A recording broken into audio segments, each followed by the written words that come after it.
A decorated pilot, a titan of the skies, with 30 years of experience, scoffs at the young black woman in his cockpit.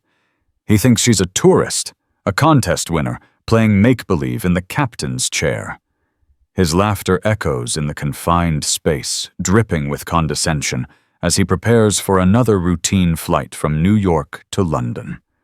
But his world is about to be turned upside down by the 5 words she speaks. Next words that will trigger a chain of events so catastrophic they will end a career and expose a rot hidden deep within the aviation world. This isn't just a story of prejudice, it's a story of a mid-air crisis, a desperate cover-up, and the irrefutable, unblinking eye of the black box. The cockpit of a Boeing 777-300ER is a sanctuary of controlled chaos.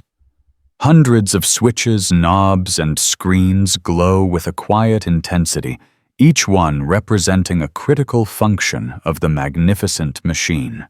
For 19-year-old Philippa Ross, it was the most beautiful place on Earth. The scent of filtered air, hot coffee, and the faint electric hum of the avionics was more comforting to her than any home she'd ever known. This flight, Transcontinental Airways Flight 112, from JFK to Heathrow, was not just another journey. It was her coronation. After graduating from Purdue's aviation program at 17 and acing every simulator test and certification exam thrown at her with record-breaking scores, she was officially the youngest co-captain or first officer in the airline's history. She had arrived early, stowing her flight bag and meticulously going through her pre-flight checks on the right-hand seat. Her fingers danced across the overhead panel, flicking switches with a muscle memory honed over thousands of hours in sims and smaller aircraft. She cross-referenced the flight plan, checked the weather data, and calculated the takeoff performance figures. She was so engrossed in her work, so blissfully in her element, that she didn't hear the cockpit door slide open. Captain Garrison Holt entered with the swagger of a man who owned the sky. He was in his late 50s, with a tanned, leathery face, a head of perfectly coiffed silver hair, and a smile that never quite reached his cold blue eyes. He was a legend at the airline, a pilot's pilot from the old school, who had flown everything from F-14s in the Navy to the 747. He was also known for his towering ego and his thinly veiled disdain for what he called the new generation of pilots who relied more on computers than on stick and rudder skills. He stopped dead in his tracks when he saw Philippa. He blinked, a flicker of confusion crossing his face, which quickly morphed into amusement. He saw a young black woman barely out of her teens, with her hair tied back in a neat bun, sitting in his co-pilot's seat, her hands confidently navigating the flight management computer. "Well now," he drawled, his voice a low rumble. "Lost are we, sweetheart? The cabin tours for the frequent flyer kids aren't until we're at cruising altitude." Philippa looked up, her warm brown eyes meeting his icy blue ones. She offered a small, professional smile. "Good morning, Captain. I'm just getting the box configured for our flight plan." Holt let out a short, sharp laugh. It wasn't a friendly sound. It was a noise of pure derision. He sauntered over, leaning against the console and looking down at her as if she were a curious insect. "The box," he chuckled, shaking his head. "Cute. Listen, I admire the enthusiasm, really. Did your dad win you this in a charity auction? Be a co-pilot for a day?" He gestured around the cockpit. "Go on. Get your picture for your little Instagram page, but then you'll have to scoot. My actual first officer will be here any minute, and we have a plane to fly." The condescension was a physical thing, a thick, suffocating blanket in the small space. Philippa felt a familiar hot knot of frustration tighten in her stomach, but her face remained a mask of calm professionalism. She had faced this attitude her entire life, from instructors who underestimated her, from classmates who whispered she was a diversity hire, from examiners who grilled her twice as hard as her peers. Her mentor, a retired captain named Frank Miller, had warned her specifically about pilots like Holt. Their ego is their greatest weakness, he'd said. Don't feed it. Just fly the plane better than them. The truth lives in the execution. Philippa took a slow, deliberate breath. She finished inputting the last of the performance data and then turned her full attention to the man looming over her. She didn't raise her voice. She didn't betray an ounce of the anger simmering beneath her calm exterior. "There must be a misunderstanding, sir," she said, her voice steady and clear. He smirked, ready for the apology. The explanation, the deference he felt he was owed. She gave him none of it. "I am your first officer," she stated, letting the words hang in the air. The smirk on Captain Garrison Holt's face froze, then slowly melted away like ice cracking on a pond.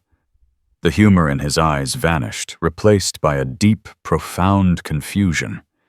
He looked at her uniform, the crisp white shirt, the black tie, the epaulets on her shoulders bearing the 3 stripes of a first officer. He had been so blinded by his own prejudice that he hadn't even truly seen her. "You're... what?" He stammered the word, catching in his throat. "I'm First Officer Philippa Ross," she repeated a little more firmly this time. "It's a pleasure to be flying with you, Captain." For a moment, Holt was utterly speechless. He stared at her, his mind struggling to process the information. This child. This girl. This was the prodigy from the memo he'd barely glanced at, the one who had shattered every record. It didn't seem possible. His brain, conditioned by decades of seeing cockpits populated by men who looked just like him, simply refused to accept the reality in front of him. Then the confusion curdled into something uglier. His face, which had been pale with shock, began to flush a dark mottled red. The derision returned no longer cloaked in amusement, but dripping with raw contempt. "This is a joke," he said, his voice low and dangerous. "The Union won't stand for this. Putting a complete novice in the right seat of a 777 on a transatlantic route, it's insanity. It's a publicity stunt. I assure you, Captain, my qualifications are in order," Philippa said, her composure unwavering.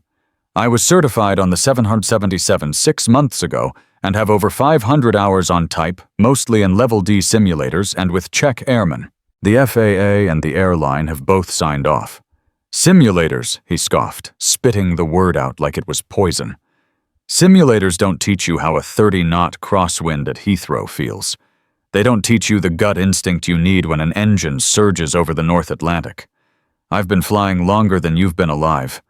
I have more hours flying backwards than you have in total." The door opened again, and the lead flight attendant, a woman named Susan, poked her head in. "Captain Holt, the gate agent says we can begin boarding when you're—" She trailed off, sensing the toxic atmosphere. Holt shot her a glare that could have melted steel. "We'll be ready when I say we're ready."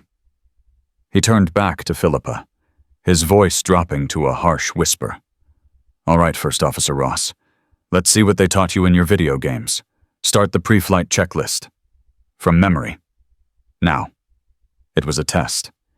A petty, vindictive challenge meant to humiliate her. The checklist was long, complex, and always read from a physical or digital card for a reason to prevent exactly this kind of memory-based error. But Philippa didn't flinch. She simply nodded. "As you wish, Captain. Pre-flight checklist. Oxygen, tested 100%. Navigation, transfer and display switches normal.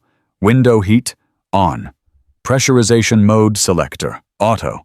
She went on, her voice a calm, rhythmic litany reciting each item and its corresponding action with flawless precision. Holt stood there, arms crossed, his face a thunderous mask, listening for a single mistake, a single hesitation. He found none. As she continued flawlessly navigating the intricate checklist from memory, the pale shock returned to his face, But this time it was laced with a dawning, horrifying realization. He hadn't been assigned a novice. He had been assigned a genius. And for a man like Garrison Holt, whose entire identity was built on being the smartest, most experienced pilot in any room, that was the most terrifying thing of all. The boarding process was a blur of announcements and the distant rumble of luggage being loaded into the cargo hold. Inside the cockpit, the silence was deafening, broken only by the clipped, formal exchanges required by procedure. Philippa, having completed the verbal checklist flawlessly, continued with her duties, her movements economical and precise. She accepted the final load sheet from the ground crew, her calculations for takeoff speeds, V1, VR, V2, double-checked, and entered into the system before Holt could even ask. Holt, for his part, stewed in the captain's seat. He had been publicly, if quietly, bested.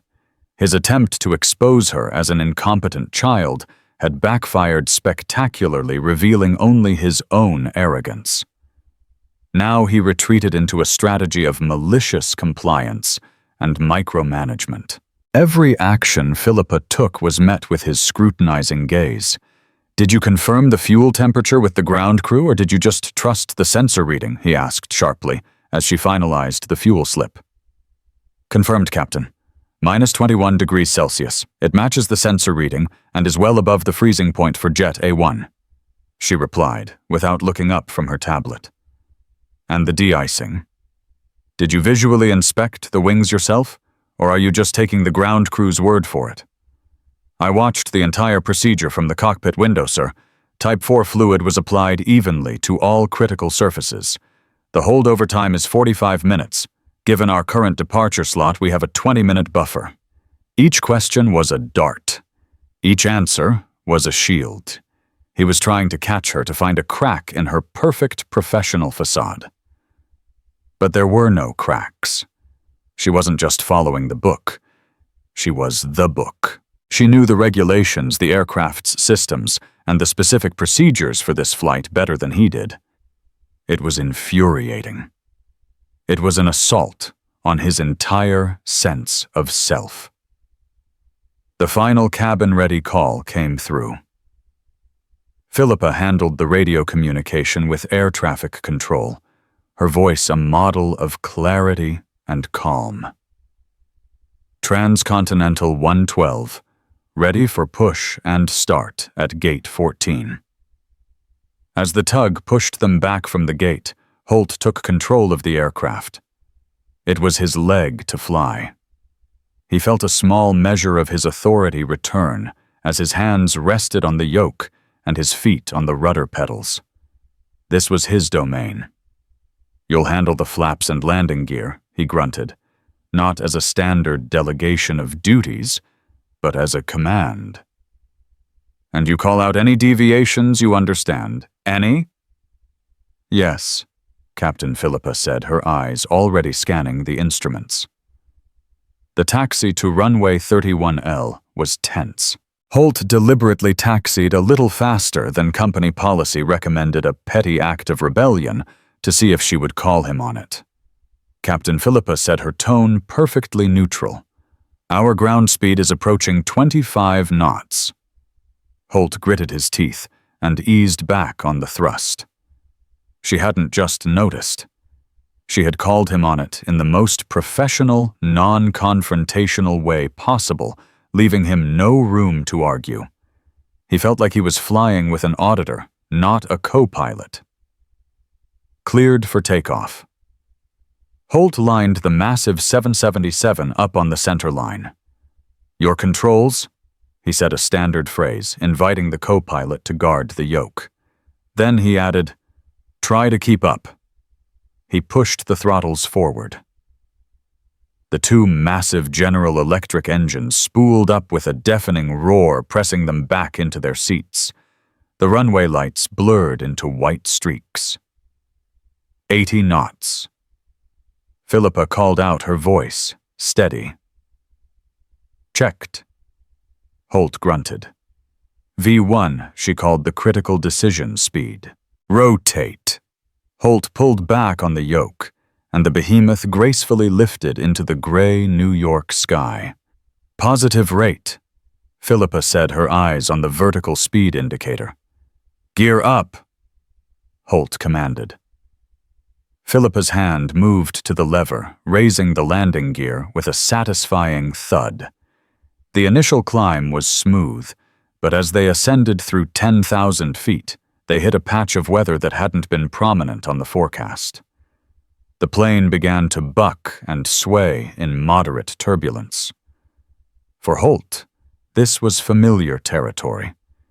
He flew by feel, by instinct. His hands made minute, almost imperceptible adjustments to the controls, fighting the turbulence with a lifetime of muscle memory. Disengaging autopilot, he announced, clicking it off. I'll hand-fly through this patch. The computer can't feel the air. Philippa's eyes, however, were on the navigation display and the weather radar. A dark red blotch was appearing on the screen, a developing thunderstorm cell directly in their flight path. The autopilot's pre-programmed route would have skirted it, but Holt, flying by hand, was heading straight for the worst of it. Captain, I'm showing a significant convective cell forming at our 12 o'clock range, 15 miles, she reported. I recommend an immediate 20-degree deviation to the north. Holt glanced at the radar, then back out the front window. It's just a little chop, Ross. Nothing to be scared of. We'll punch right through it. Sir, the radar returns are showing lightning and severe updrafts. Company policy requires we avoid all red cells by at least 20 nautical miles. She was quoting the operations manual chapter and verse. And I'm telling you it's fine. He snapped his knuckles white on the yoke. My experience is telling me this is a pop-up shower, not a supercell. We'll be through it in 2 minutes. This was the first critical test. He was ignoring a clear safety protocol in favor of his own ego-driven gut feeling. Philippa had a choice: back down and be a passive co-pilot, or challenge the captain's authority and risk escalating the conflict. Her training was clear. The principle of crew resource management, CRM, dictated that a first officer had a duty to challenge a captain's decision if it compromised the safety of the flight. Captain Holt, she said, her voice now carrying a new edge of command. I must strongly advise against our current heading. You are disregarding both the weather radar and company standard operating procedure. I request we divert now. Her use of his full name and the formal request was a clear, unambiguous challenge. The air in the cockpit crackled with tension. For a long moment, Holt just flew on his jaw set like granite. He was about to tell her to shut up and mind her station when a brilliant flash of lightning lit up the clouds directly in front of them, followed by a violent jolt that threw them against their harnesses. An alarm blared as the plane was hit by a powerful updraft, followed immediately by a stomach-lurching downdraft. In the cabin, plates and glasses smashed and passengers screamed. Holt fought for control, his instincts suddenly useless against the raw power of the storm. Divert north. Now. Philippa commanded, her voice cutting through the noise. She was no longer asking. Her hand was already on the heading selector, dialing in the new course. I have communication with ATC, declaring a weather deviation. Shaken and momentarily disoriented, Holt followed her lead. He banked the heavy aircraft sharply to the north. Within a minute, they were out of the worst of the turbulence and flying into smoother air. The sound of screaming from the cabin subsided, replaced by the crying of frightened children. Susan, the lead flight attendant, called on the intercom, her voice trembling slightly. Cockpit, is everything all right? We have a few minor injuries back here. Holt was too stunned, too humiliated to answer. He had been wrong. Catastrophically wrong. This 19-year-old girl with her simulators and her books had been right. She hadn't just predicted the danger, she had cited the rule to avoid it, and he had ignored her. Philippa picked up the receiver. Susan, this is the first officer. We hit an unexpected patch of severe weather. The worst is behind us. Let us know the status of the injured passengers. We'll get the seatbelt sign-off as soon as it's safe. She handled the call with a calm authority that Holt found both infuriating and, to his deep shame, reassuring. He was still the captain, but in that moment he had lost all command of his cockpit. The unraveling had begun. He had not only been proven wrong, but he had done so in a way that endangered 300 souls and was undoubtedly being recorded word for word, jolt for jolt, by the cockpit voice and flight data recorders. The unblinking eyes were watching. The rest of the climb to cruising altitude was a somber, silent affair. Captain Holt flew the plane with a grim rigidity, his earlier swagger completely gone, replaced by a sullen, wounded pride. He refused to look at Philippa, keeping his eyes fixed on the instruments or the dark expanse of the Atlantic Ocean ahead. The incident had been noted in the flight log, and a report would be mandatory upon landing. His perfect record now had a glaring, ugly blemish on it, and the author of that blemish was sitting 3 feet to his right. Once they reached their cruising altitude of 38,000 feet, Holt engaged the autopilot and finally spoke his voice, a low, resentful rasp. "I'll be taking my rest break." It was unusually early for a captain to leave the flight deck on an eastbound transatlantic flight, but Philippa simply nodded. "Very well, Captain. I have control." He unbuckled his harness and left without another word. The moment the cockpit door closed behind him, Philippa let out a breath she didn't realize she'd been holding. The adrenaline from the storm encounter began to subside, leaving her feeling weary but focused. She was now in sole command of a Boeing 777 over the middle of the ocean. The thought should have been daunting, but instead it felt right. She ran a full systems check, her eyes methodically scanning every screen, every gauge. Everything was in the green. The aircraft was stable. The crisis was over. Or so she thought. About an hour into her solitary watch, a small amber caution light flickered to life on the main annunciator panel. It was subtle, easily missed by an untrained eye.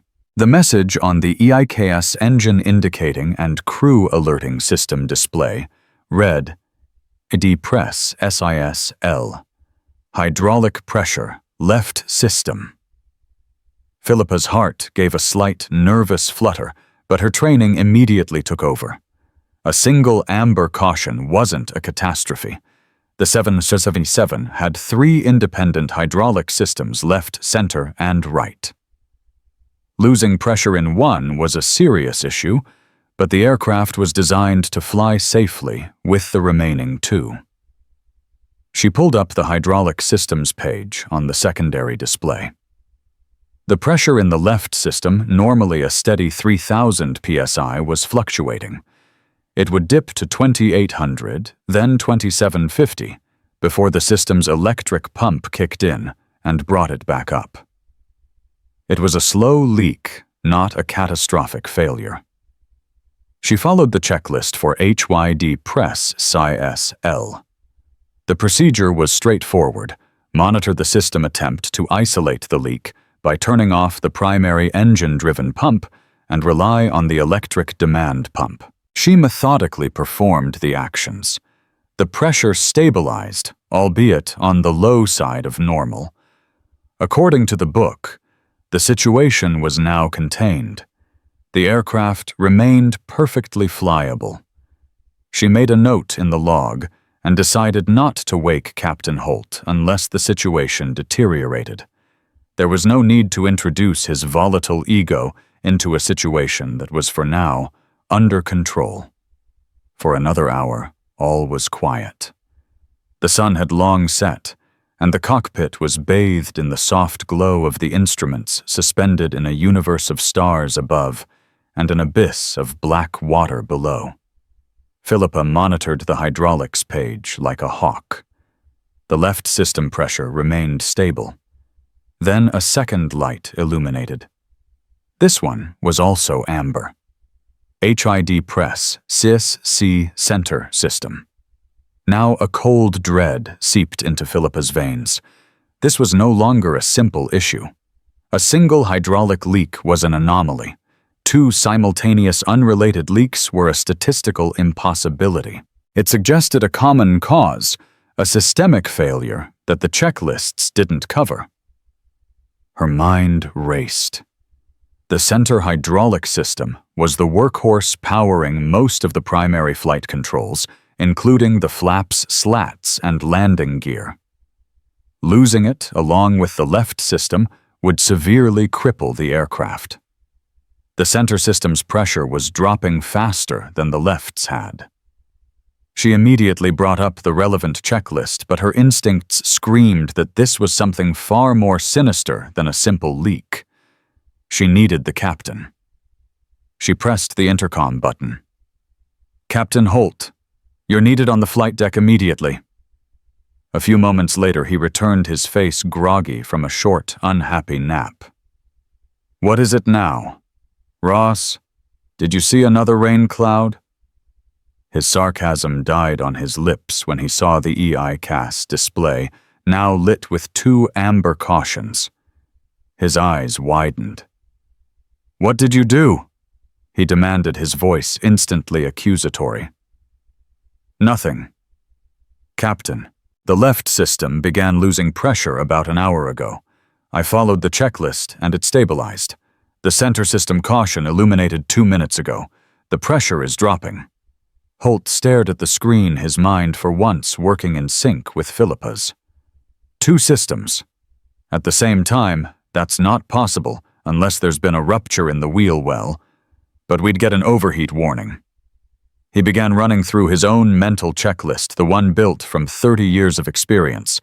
He was a man of action, and his instincts were screaming at him to do something. "We need to shut down the center system pumps before we lose all the fluid," he declared, his hand reaching for the pump switches. "Captain, wait." Philippa interjected, her voice sharp. "The checklist for a dual system failure is different. It advises us to leave the pumps on to provide intermittent pressure to the flight controls for as long as possible. Shutting them down now would be premature." The checklist was written by engineers in a lab, Holt shot back. "I'm telling you, we need to preserve the fluid we have left. If we run the pumps dry, they'll burn out, and we'll have nothing." It was a classic conflict, the book versus instinct. In this case, Philippa's argument was based on the 777's fly-by-wire design philosophy, which prioritized maintaining control, surface authority, even if it meant sacrificing the hydraulic pumps. Holt's thinking was rooted in older, less sophisticated aircraft, where preserving the hydraulic fluid at all costs was paramount. Before they could argue further, the situation made the decision for them. A jarring shudder ran through the entire airframe, accompanied by a low, grinding noise from beneath the floor. A third light flashed on the panel, and this time it was not amber. It was a piercing, terrifying red. "HID Press, SIS-R, right system." Simultaneously, the autopilot disengaged with a loud cavalry charge warning sound. The master caution alarm began to shriek, a continuous high-pitched wail that signified a critical imminent failure. All 3 hydraulic systems were now failing at once. The pressure gauges for all 3 were in a free-fall, the needles dropping toward 0. The plane began a slow, sickening roll to the left. "My controls," Holt yelled, grabbing the yoke. He tried to input a right-wing down command, but the controls felt sluggish, almost completely unresponsive. It was like trying to steer a battleship with a canoe paddle. The massive ailerons and elevators, normally moved with hydraulic power, were now almost immovable. No response, he grunted, sweat beading on his forehead. "We've lost all hydraulics. All of them." It was an unthinkable scenario. A complete loss of all 3 hydraulic systems on a Boeing 777 was considered a 1 in a billion event. It was the stuff of simulator nightmares, a failure so catastrophic that recovery was deemed almost impossible. Philippa's mind, however, was not on the odds. It was racing through the aircraft's schematics, through every page of the emergency procedures manual she had memorized. A complete hydraulic failure meant no ailerons, no elevators, no rudder, no flaps, no spoilers, and no landing gear deployment. They were flying a 300-ton glider with engines. But it wasn't a glider. They still had the engines. "Thrust," she said, her voice cutting through the alarms, and Holt's grunts of effort. "Captain, we can steer the plane with differential thrust. Increase thrust on the left engine to level the wings." It was a desperation move, a technique used on crippled military bombers, and famously on United Flight 232, a DC-10 that suffered a similar failure. But the 777 was a different beast, larger, heavier, and with a more complex fly-by-wire system. Holt, panicking, was still wrestling with the dead controls. "It's not working. It's not working. Let go of the yoke, Captain." Philippa's voice was a whip-crack of authority. She wasn't a co-pilot anymore. She wasn't a teenager. She was the only person in the cockpit who wasn't panicking. "Let go of the controls and use the throttles. Now increase thrust on engine 1. He stared at her, his face a mask of disbelief and terror. The kid from the simulator was giving him orders in the middle of an unsurvivable emergency. But the left wing kept dropping, and the wail of the alarms was a siren song of their impending doom. He had no other choice. His instincts had failed him. The book had no chapter for this. All he had left was the calm, commanding voice of the young woman beside him.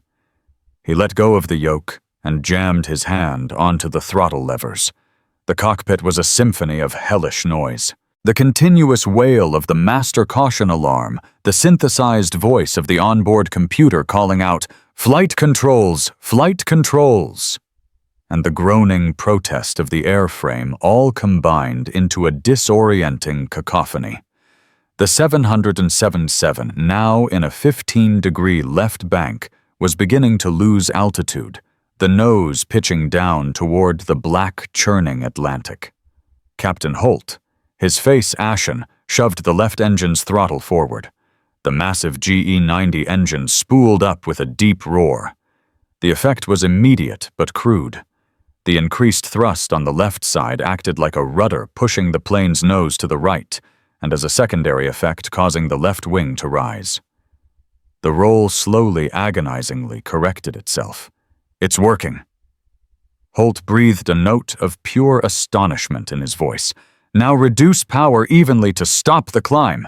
Philippa instructed, her eyes glued to the primary flight display, PFD. "We need to establish a stable descent. We're losing altitude too fast." They were a two-person team performing a task meant for a supercomputer. Every turn, every change in pitch had to be accomplished through a clumsy, imprecise dance with the engine throttles.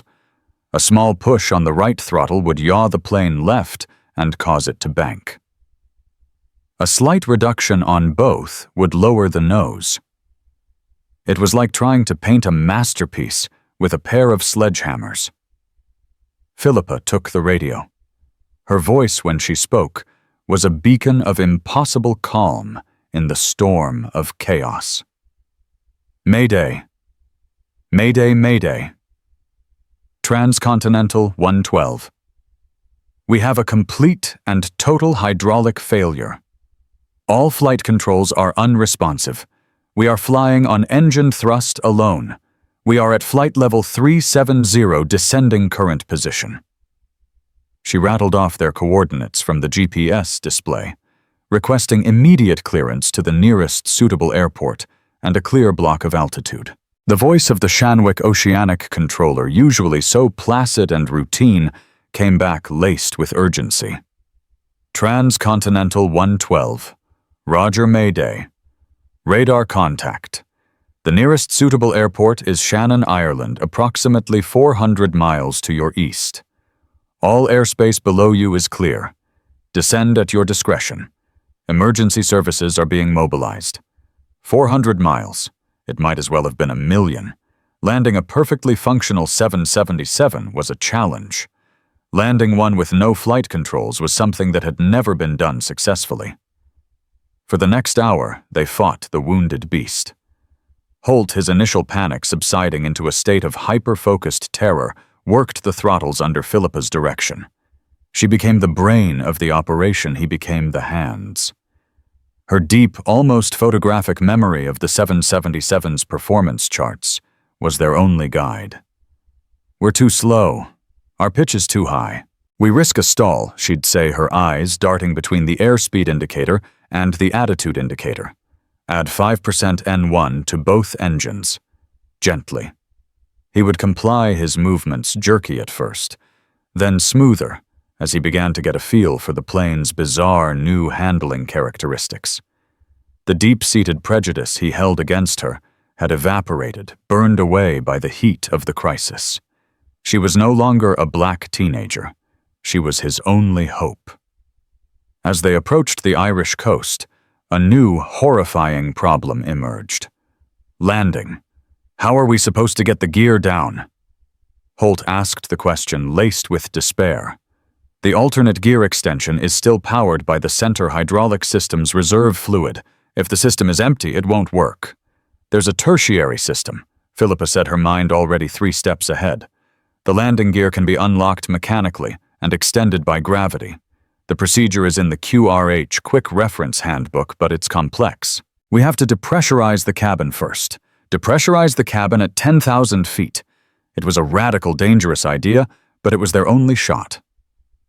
As the green coastline of Ireland appeared on the horizon, Philippa began to coordinate with the Shannon controller, explaining their intentions. She needed a long, straight-in approach, at least 50 miles, to give them time to get the plane configured. There would be no go-around. They had one shot at this. At 15,000 feet, they began the depressurization. The roar of the wind outside intensified as the outflow valve opened. Then came the gear. Holt had to unlatch a panel in the cockpit floor and manually pull a series of levers, a task of immense physical effort, while Philippa struggled to keep the plane stable with the throttles.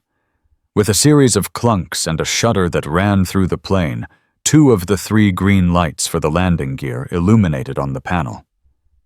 The nose gear and the left main gear were down and locked. "The right main gear was not. It's stuck," Holt yelled over the wind noise. "The right gear is hung up." They were now facing the prospect of landing a 250-ton aircraft on only 2 of its 3 main landing gear assemblies. The chances of the plane veering off the runway and cartwheeling into a fireball had just increased tenfold. "We have to land on the left side of the runway," Philippa said instantly. "We'll use the left engine to keep the right wing up as long as possible after touchdown. We need to keep the weight off that missing gear until our speed bleeds off." The Shannon runway was a long strip of dark asphalt, surrounded by a sea of red and blue flashing lights. Every fire truck and ambulance in the county was waiting for them. "This is it," Holt muttered, his hands trembling on the throttles. "Whatever happens, Ross, you were right. About the storm. About everything." "Let's just get us on the ground," Captain Philippa said, her focus absolute. The runway threshold rushed up to meet them. They were too fast and slightly high, but there was no way to correct it. No flaps to slow them down. No elevators to adjust their glide path. "Idle thrust," Philippa commanded. Holt pulled the throttles back. The plane dropped like a stone. The landing was brutal. The left main gear and the nose gear slammed into the tarmac with a bone-jarring impact that sent shudders through the entire fuselage. Metal screamed in protest. Just as Philippa had planned, Holt poured power into the left engine, the asymmetric thrust helping to keep the right wing with its useless retracted landing gear airborne for a few precious seconds. But physics was an unforgiving mistress. As the plane's speed dropped, the right wing lost its lift and slammed down onto the runway. The impact was catastrophic. The massive engine on the right wing scraped along the asphalt, sending a shower of sparks into the air. The wing itself began to buckle and tear apart. The plane veered violently to the right, skidding off the runway and plowing through the grass, shedding pieces of metal as it went. Inside the cockpit, alarms screamed as they were thrown violently against their harnesses. The world outside was a terrifying, chaotic blur of dirt, grass, and fire. Finally, with a gut-wrenching groan of tortured metal, the Boeing 777 skidded to a halt, tilted at a grotesque angle, its right wing a mangled, burning wreck. For a moment there was a stunned silence, broken only by the crackle of flames and the distant wail of approaching sirens. They were alive. They were on the ground. Philippa Ross, her body bruised and aching, looked over at Captain Holt. He was staring straight ahead, his face a mask of shock, his knuckles still bone-white on the throttle levers. They had survived the unsurvivable, but their ordeal was far from over. The immediate aftermath was a whirlwind of controlled chaos. Emergency slides inflated, and despite the plane's precarious angle, the cabin crew led by the unflappable Susan performed a textbook evacuation. Miraculously, aside from a few broken bones and minor injuries sustained during the crash landing, everyone had survived. The airport fire crews smothered the burning right engine in a sea of foam, their efficiency preventing a full-blown inferno. Philippa and Garrison Holt were the last to leave the aircraft after running the emergency shutdown checklist on pure adrenaline. As they stepped out of the cockpit door and onto the emergency slide, the scene that greeted them was surreal. Their wounded aircraft sat broken in the middle of a field, surrounded by a fleet of emergency vehicles under the cold, gray Irish sky. They were immediately whisked away to a private room in the terminal, where they were met by officials from the Irish Aviation Authority, IAA, and representatives from the airline. They were praised as heroes. The Shannon air traffic controller had already relayed the basics of their ordeal, a total hydraulic failure, and a miraculous landing controlled by engine thrust alone. The story was already leaking to the press. A veteran captain and his young co-pilot had performed a miracle. Holt, seeing his opportunity, immediately took center stage. The shock had worn off, and his deeply ingrained instinct for self-preservation kicked in. He began to recount the story, subtly reframing the events to cast himself as the sole protagonist. "It was like nothing I've ever seen in 30 years of flying," he said to the solemn-faced investigators, his voice full of manufactured gravitas. "We lost all 3 systems at once. The plane went into a dive. I had to use every ounce of my experience, every trick I've ever learned to manually fly her using just the engines. It was a battle, a real wrestling match to keep her in the air." He gestured vaguely toward Philippa, who was sitting quietly sipping a bottle of water, her mind still replaying the horrifying final moments of the flight. The first officer. "She did well," he said, the condescension returning, now cloaked in false magnanimity. "She handled the radios, which was a big help, and kept her head for the most part. Of course, a young pilot in that situation. There was some panic, which is understandable. I had to calm her down and get her to focus while I flew the plane." Philippa's head snapped up. Panic. She had been the only one not panicking. She opened her mouth to object, to correct the record, but an airline representative, a man in a sharp suit named Mr. Davies, placed a gentle hand on her shoulder. "Ms. Ross has been through a terrible ordeal," Davies said smoothly. "Let's let Captain Holt handle the initial debrief. We'll get a full formal statement from you both once you've had a chance to rest." Philippa saw the game being played. The airline and Holt were already building a narrative. It was easier, cleaner for the hero of the story to be the decorated, silver-haired veteran, not the 19-year-old girl they'd just put in the right seat. It protected the company's image and reinforced the chain of command. To suggest that a rookie had saved the day while the captain faltered would raise uncomfortable questions about their training, their hiring practices, and Holt's competence. Over the next 24 hours, the narrative solidified. News reports hailed Captain Garrison Holt as a hero, a modern-day Sully Sullenberger. He gave interviews, his face a mask of humble exhaustion, recounting his harrowing experience and how his instincts took over. He never mentioned Philippa by name, referring to her only as my co-pilot, who assisted bravely. Meanwhile, Philippa was kept isolated. She was debriefed separately, and her version of events, her calm, calculated instructions. Holt's initial panic, her plan for landing with the broken gear, was listened to with polite skepticism. It sounded too incredible. It contradicted the captain's account. And she was, after all, just a kid. 2 days later, back in New York, the official investigation began. The National Transportation Safety Board, NTSB, of the United States had taken the lead, working with their Irish counterparts. The chief investigator was a man named Agent Peterson, a quiet, meticulous man with a reputation for being immune to airline politics and pilots' egos. The formal hearing was held in a sterile conference room. Holt, now brimming with confidence, was first to give his official sworn testimony. He delivered a masterful performance, weaving a tale of heroism and command. He painted a picture of himself as the lone warrior wrestling the crippled plane from the clutches of disaster, while his young, inexperienced co-pilot struggled to keep up. He even embellished the story, suggesting Philippa had made a crucial error during the initial hydraulic leak that may have worsened the situation, a detail for which he had no proof, but which planted a seed of doubt against her.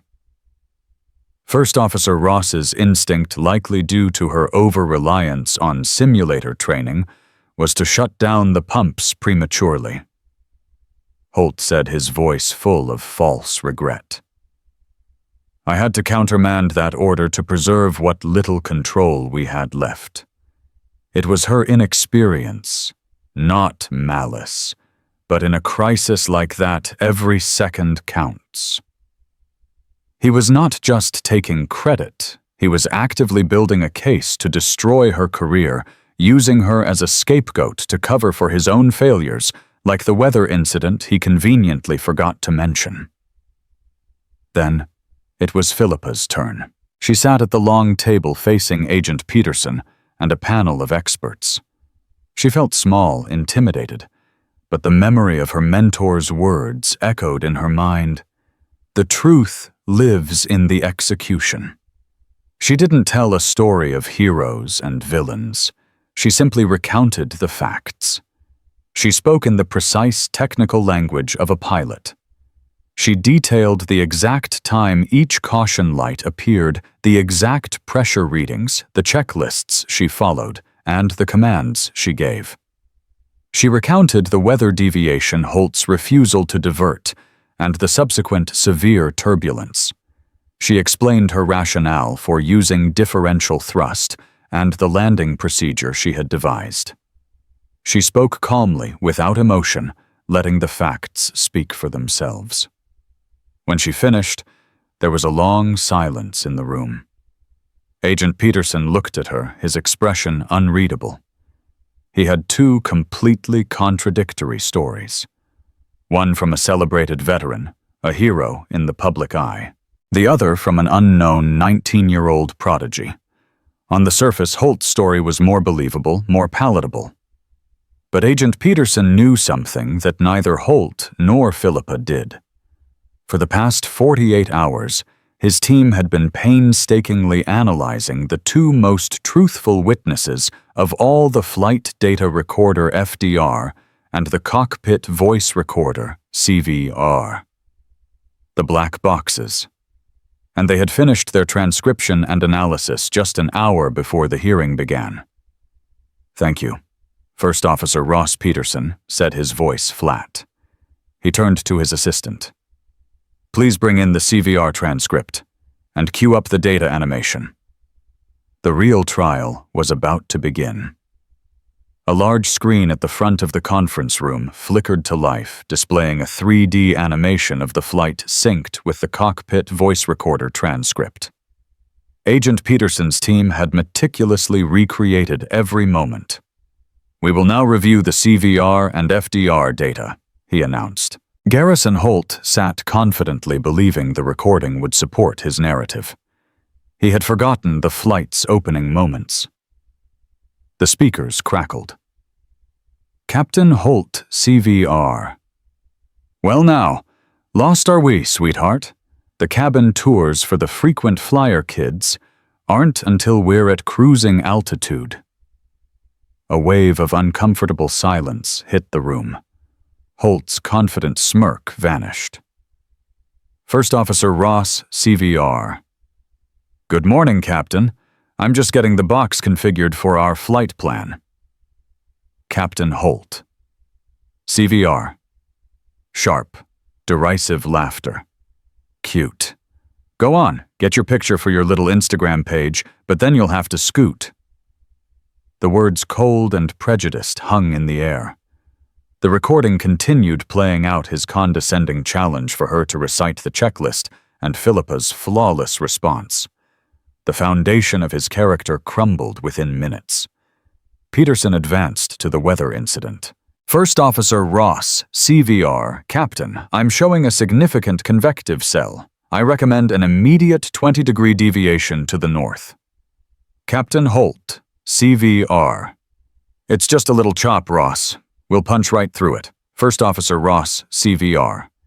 "Sir, company policy requires we avoid all red cells by at least 20 nautical miles."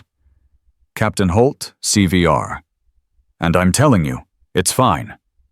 My experience is telling me." At that exact moment, the 3D model on the screen entered a bright red weather cell and jolted violently, its movements perfectly matching the FDR data. The audio of alarms and crashing sounds from the cabin filled the room. Holt sank lower in his chair, exposed as reckless. The worst was yet to come. Peterson moved to the hydraulic failure, the core of Holt's testimony against Philippa. Captain Holt, CVR. "We need to shut down the center system pumps before we lose all the fluid."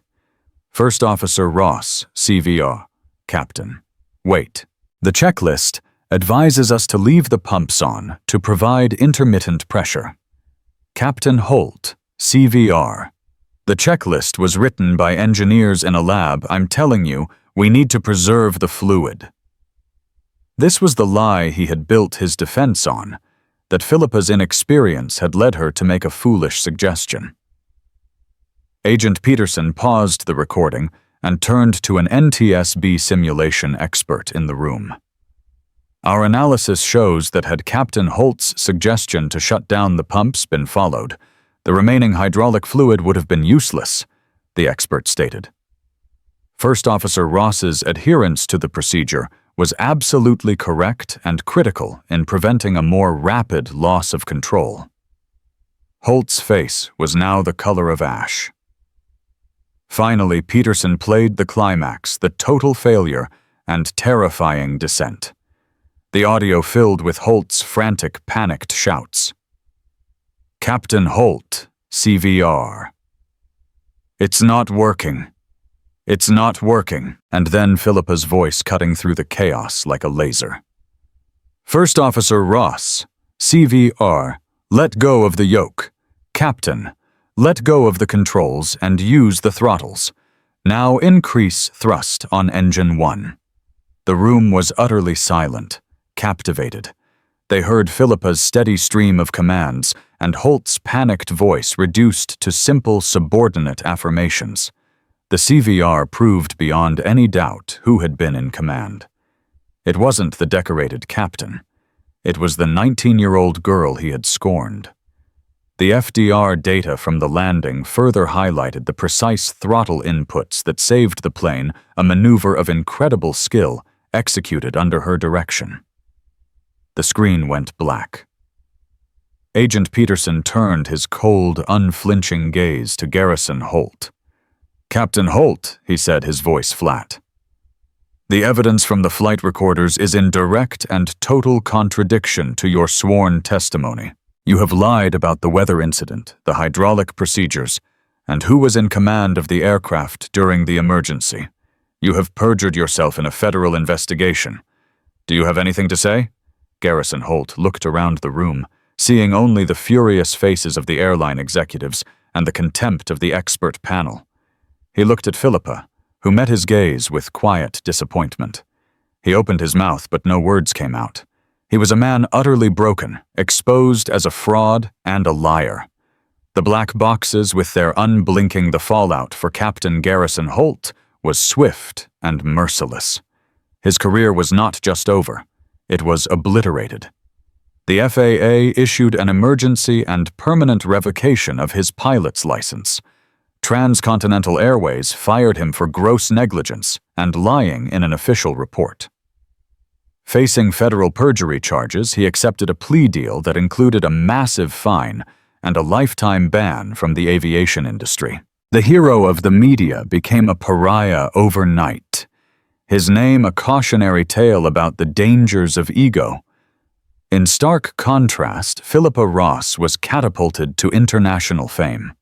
She was hailed as a true hero for her impossible calm and brilliant airmanship. Philippa, however, shied away from the spotlight, finding the label uncomfortable.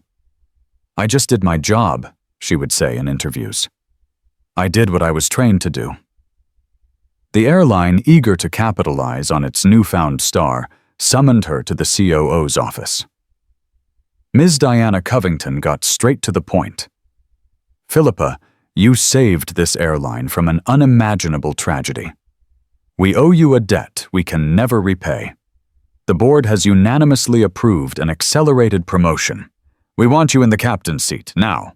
A month later, after passing her captain's upgrade check ride with another record-breaking score, Philippa prepared for her first flight in command. As she walked to the gate, her uniform now adorned with the 4 golden stripes of a captain, she felt the weight of her new responsibility. In the cockpit, she took the left-hand seat, the view feeling different, more profound. Her new first officer, a man in his 40s, greeted her with undisguised admiration. "It's an absolute honor to be flying with you, Captain Ross." "The honor is mine, Paul," she replied, with a warm, genuine smile.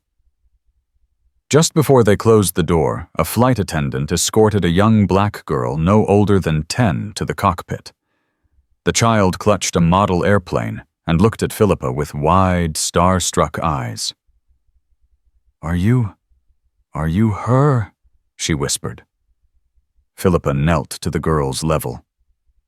"I am. What's your name, Jasmine?" the girl breathed. "My mom said you're the best pilot in the whole world." Philippa's heart swelled, thinking of herself at that age, never seeing a face like hers in a captain's uniform. "Well, Jasmine," she said softly, "the best pilots are the ones who study hard and always work together as a team. Do you think you can do that?" The girl nodded enthusiastically. "Good," Philippa said. "Then maybe one day you'll be sitting in this seat." As Jasmine left, Philippa returned to her seat and looked out at the runway. The memory of Garrison Holt's laughter was now just a faint, pathetic echo, the sound of an old world making way for a new one. She had faced prejudice and disaster, emerging not just unscathed, but stronger. She was a symbol that skill and integrity have no age, no gender, and no color. With a steady hand, she reached for the throttles. It was time to fly. Philippa Ross's story is a powerful reminder that true authority isn't granted by age, gender, or the color of one's skin, but earned through competence, integrity, and grace under extreme fire. It shows us that in the sterile, data-driven world of an aircraft cockpit, prejudice is not just a moral failing. It is a critical safety risk, that can lead to catastrophic consequences. Captain Garrison Holt learned that the laws of karma are as unforgiving as the laws of physics, and that the truth will always find its way out of the black box.